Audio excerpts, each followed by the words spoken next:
Je dis, moi, je veux travailler avec des vraies gousses de vanille, je veux travailler avec des vrais ingrédients, je veux travailler avec des épices. Et justement, d'où te vient en fait, t'es venu à ce moment-là d'aller en profondeur comme ça, d'aller à l'origine, dans quelles années et pourquoi? Quel est le déclic qui a fait que... Mais d'abord, je pense que là, c'est plus une question de culture.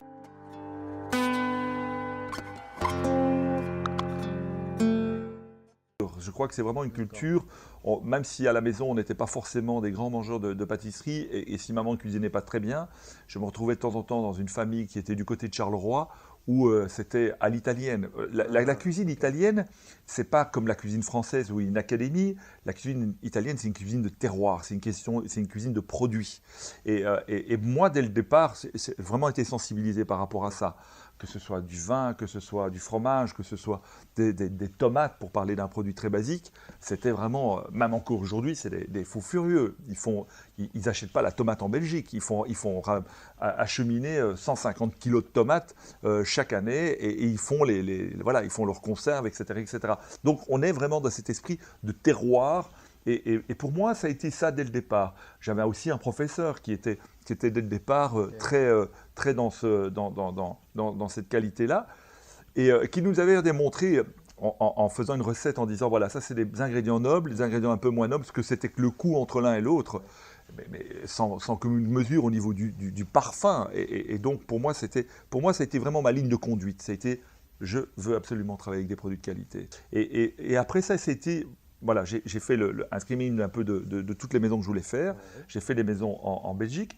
Et puis pour continuer, ce qui m'a permis de voyager, c'était énormément les concours, hein. Donc Ouais. j'ai fait plus d'une trentaine de concours et de démonstrations.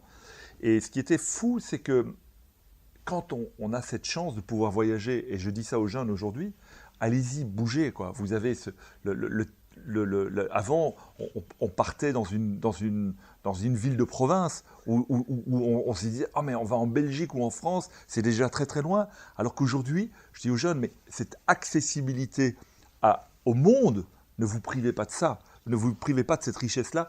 Et moi, c'est ce qui s'est passé. J'ai fait des démonstrations à Singapour, etc.